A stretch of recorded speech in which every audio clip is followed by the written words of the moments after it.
Hello friends, मैं आज आपको ऐसी ट्रिक के बारे में बताऊंगी जिसको यूज़ करते हुए आप डाइस के जितने भी क्वेश्चंस हैं उनको इजीली सॉल्व आउट कर सकते हैं। तो मेरा जो टॉपिक है वो है सम ऑफ टू डाइस का। सम ऑफ टू डाइस का मेरा टॉपिक है। टू डाइस का सम फाइंड आउट करने के लिए हमें सबसे पहले इसका मिनिमम सम पता होना चाहिए। Minimum sum. For minimum sum, if two dice are thrown, what is the minimum possible sum? Definitely the minimum possible value on the first dice, which is 1, and the minimum possible value on the second dice, which is also 1. The minimum possible sum will be 1 plus 1, 2. जिस तरह हमने इसका minimum sum find out किया है same इसी तरह हम इसका मैक्सिमम सम फाइंड आउट करेंगे। मैक्सिमम सम निकालेंगे। फर्स्ट डाइस पे जो मैक्सिमम वैल्यू होगी वो होगी 6। इसी तरह अगर सेकंड डाइस की बात करें तो सेकंड डाइस पे भी आपको पता है कि एक डाइस पे मैक्सिमम वैल्यू जो होती है वो 6 ही होती है। So the total will be 6 plus 6 equal to 12. अब हमने इसका मिनिमम सम भी फाइंड आउट कर लिया है, इसका मैक्सिमम सम भी फाइंड आउट कर लिया है। अब हम इसके बनाएंगे सैम्पल स्पेस। सैम्पल स्पेस कैसे बनेगी? आपको पता है हमारे पास अगर दो डाइस गिवन हो, फॉर एग्जाम्पल मैं फर्स्ट डाइस की बात करूं तो फर्स्ट डाइस अगर मैं सिंगल डाइस की बात करूं तो उस पे हमारे जो आउटकम होते हैं वो होते हैं 6, 1 2 3 4 5 6। इसी तरह अगर मैं सेकंड डाइस की बात करूं कि मेरे पास एक और डाइस है तो उस पे भी हमारे पास ऑब्वियसली जो आउटकम होंगे वो 6 होंगे। 1 2 3 4 5 6। अब सैम्पल स्पेस बनाने के लिए मैं पहले डाइस की एक वैल्यू को फिक्स करूंगी और दूसरे को वेरिएबल रखूंगी। जैसे मैं यहाँ पे इसकी जो फर्स्ट डाइस की मैं अगर बात करूँ तो उसमें मैं फर्स्ट वैल्यू को फिक्स करती हूँ 1 और बाकी सारे मेरे पास वेरिएबल होंगे 1 1 1 2 1 3 1 4 1 5 1 6। यहाँ हमारे पास सेकेंड डाइस की वैल्यू मैक्सिमम वैल्यू आ गई, इसलिए हम यहाँ पर ख़त्म कर देंगे। अब हम नेक्स्ट स्टार्ट करेंगे। नेक्स्ट इसकी वैल्यू हम फिक्स करेंगे और उसके साथ सेकेंड डाइस की सारी वैल्यू को हम सेकेंड डाइस की सारी वैल्यू हमारे पास वेरिएबल होंगी। तो कैसे बनेगा 2 1 सैम्पल स्पेस हमारे पास 2 2 2 3 2 4 2 5 2 6। इसी तरह मैं सैम्पल स्पेस बनाती जा रही हूँ 3 1 3 2 3 3 3 4 3 5 3 6। This is called sample space. 4 1 4 2 4 3 4 4 4 5 4 6 5 1 5 2 5 3 5 4 5 5 5 6। अब हमारे पास फर्स्ट डाइस की मैक्सिमम वैल्यू आ रही है जो कि हमारे पास लास्ट सैम्पल स्पेस बनेंगे 6 1 6 2 6 3 6 4 6 5 6 6। आपको पता है कि हमारे पास जो सैम्पल स्पेस होते हैं उसकी डेफिनेशन क्या होती है कि set of all possible outcomes are called sample space. और ये यहाँ पर हमारे पास तमाम पॉसिबल आउटकम्स के जो जितने भी पॉसिबल आउटकम्स हैं वो हमारे पास यहाँ पर निकल आए हैं।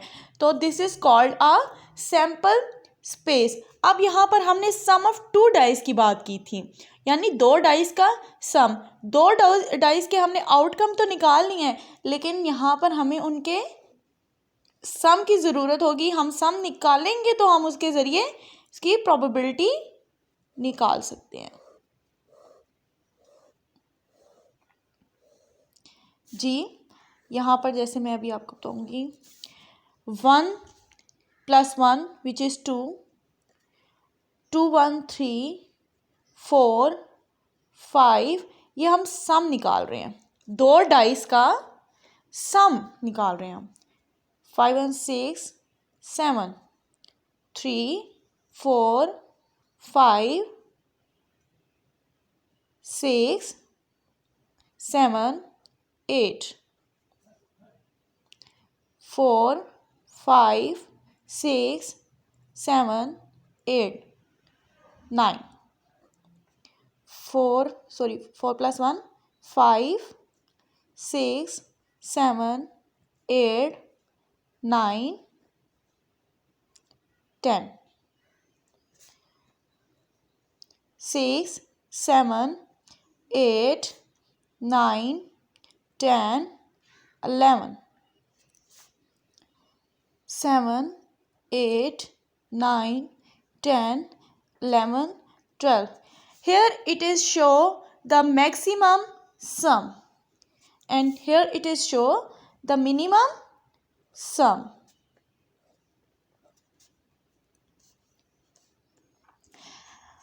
अब हमने इसके सैम्पल स्पेस निकाल रहे हैं, इसके सम निकाली हैं। अब हमने फाइंड करना है प्रोबेबिलिटी। प्रोबेबिलिटी फाइंड आउट करने के लिए आपको पता है कि हमें एक फार्मूला चाहिए होगा, तो हमारा प्रोबेबिलिटी का फार्मूला जो होगा वो होगा favourable outcome divided by total possible outcome. अब इतने सारे क्वेश्चंस आते हैं, हमारे पास क्वेश्चन आता है if 2 dice are rolled what is the probability of getting sum of 2 3 4 5 6। तो यहाँ पर अगर मैं किसी स्पेसिफिक वैल्यू की प्रोबेबिलिटी लेना चाहूँ, जैसे इफ़ 2 डाइस आर रोल, मैं कह देती हूँ इफ़ 2 डाइस आर रोल या if 2 dice are thrown, what is the probability of getting sum of 5। मैं sum of 5 की probability की बात करती हूँ, तो मुझे यहाँ पर सबसे पहले उसके फेवरेबल आउटकम्स निकालने पड़ेंगे, उसके बाद टोटल पॉसिबल आउटकम्स मुझे उसके पता होने चाहिए। तो टोटल पॉसिबल आउटकम्स स्टूडेंट्स जो हैं वो ये वाली वैल्यू ले लेते हैं, मैक्सिमम सम ले लेते हैं। तो इसका टोटल पॉसिबल आउटकम निकालने का एक और हमारे पास एक छोटा सा फार्मूला गिवन होता है, डाइस में यूज़ होता है, विच इज़ 6 की पावर n। n यहाँ पर हमारे पास नंबर ऑफ रोलिंग डाइस को शो करेगा कि आपने एक डाइस को कितनी बार थ्रो किया है। जैसे मैंने यहाँ पर 2 डाइस की बात की है, तो अगर मैं एक डाइस को 2 बार थ्रो करूँ या ट्वाइस डाइस लूँ तो बात एक ही है। मैं यहाँ पर 6 की पावर n जो हमारे पास रोलिंग डाइस, यानी एक डाइस को मैं 2 बार रोल कर रही हूँ, तो मैं 6 की पावर 2 लूँगी, 6 × 6 विच इज़ 36। तो यहाँ पर हमारे पास जो आउटकम्स आने चाहिए, यानी हमारे पास जो टोटल सैम्पल्स का सैम्पल स्पेस बननी चाहिए, सैम्पल्स बनने चाहिए वो 36 होने चाहिए। तो आप यहाँ से चेक कर सकते हो कि यहाँ पर जो हमारे पास सैम्पल्स बनेंगे वो टोटल 36 होंगे, इसके आउटकम्स टोटल 36 आएंगे 2 डाइस के। यहाँ पर मैंने आपको निकाल के दिखा भी दिए हैं इसके आउटकम्स। तो मैं बात कर रही थी कि if 2 dice are thrown what is the probability of getting sum of 5, यानी 5 के सम आने की प्रोबेबिलिटी मेरे पास क्या है। तो ऑब्वियसली मुझे इसके फेवरेबल केसेस चाहिए होंगे कि 5 हमारे पास कितनी बार आ रहा है। तो यहाँ पर मैं चेक यहीं से मैं आपको बता देती हूँ, ये देखें 1 + 4 विच इज़ 5 एक दफ़ा आ रहा है, दूसरी बार 2 + 3 विच इज़ 5। यहाँ पर अगर आप थर्ड में आएँ 3 + 2 विच इज़ 5, और यहाँ पर 4 + 1 विच इज़ 5। तो यहाँ पर हमारे पास 4 फेवरेबल केसेस ऐसे हैं जिसमें हमारे पास 5 आ रहे हैं। तो हमारे इंटरेस्टेड केसेस कितने हुए 5, या फेवरेबल आउटकम्स हमारे कितने हुए 5 divided by total possible outcomes हमारे पास क्या है 36। तो ये हमारा आंसर हो गया। अब मैंने शुरू में आपको बताया था कि मैं आपको एक ट्रिक बताऊंगी जिसके ज़रिए आप इसकी वैल्यू फाइंड आउट कर सकते हो। डाइस पे गिवन जितनी भी वैल्यूज़ होंगी उसकी प्रोबेबिलिटी इजीली निकाल सकते हैं। तो अब मैं वो ट्रिक बताती हूँ कि the best way to memorise, कि आप के पास एक बहुत कम टाइम होता है क्वेश्चन को सॉल्व आउट करने के लिए, तो आपके पास बेस्ट वे क्या है इसकी प्रोबेबिलिटी निकालने के लिए। तो मैं सबसे पहले एक ट्रायंगल बनाऊंगी, एक ट्रायंगल बनाऊंगी। यहाँ पर मैं लिखूंगी सम और यहाँ पर मैं उनकी पॉसिबिलिटीज़ बताऊंगी जी।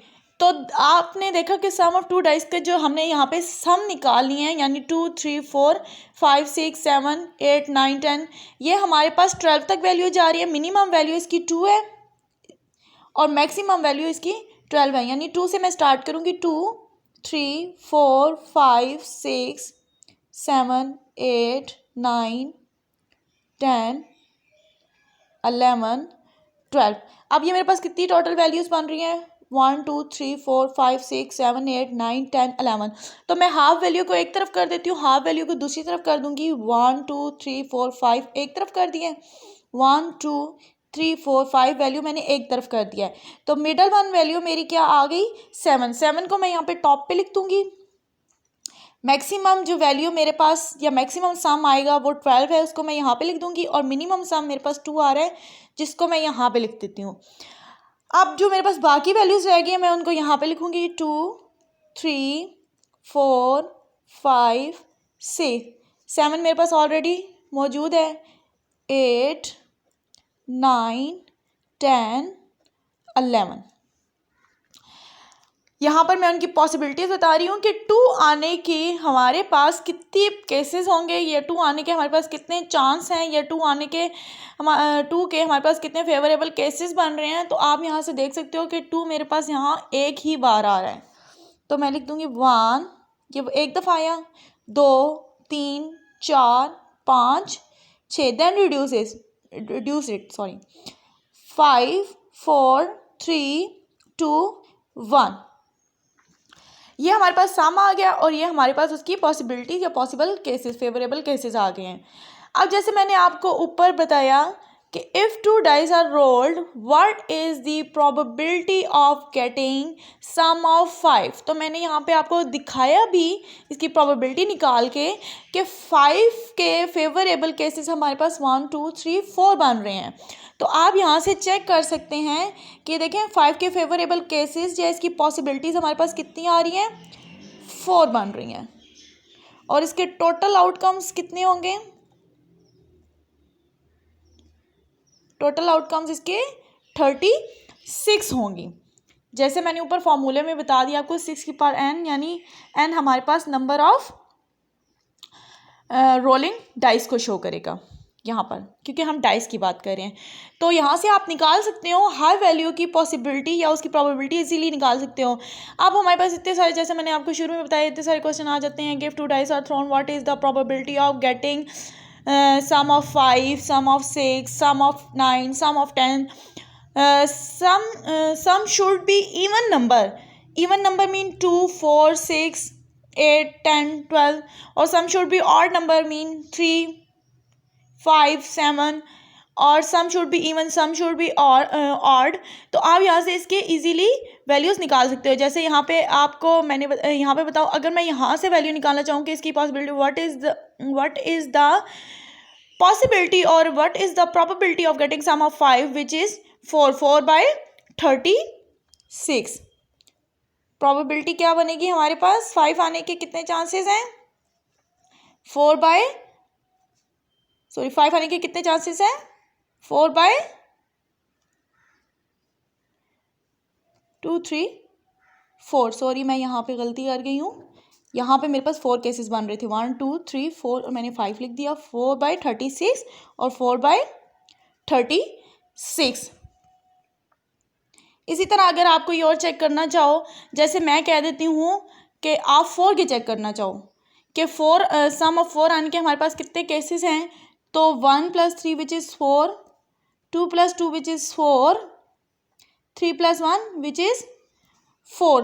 तो यहाँ पर 1 2 3 केसेस ऐसे हैं जो कि मेरे पास जिसमें 4 आ रहा है, और सेम आप यहाँ पे देख सकते हो कि मेरे पास 3 केसेस ऐसे हैं जिसमें 4 आ रहा है, सम 4 आ रहा है 3 केसेस में। Okay, thank you.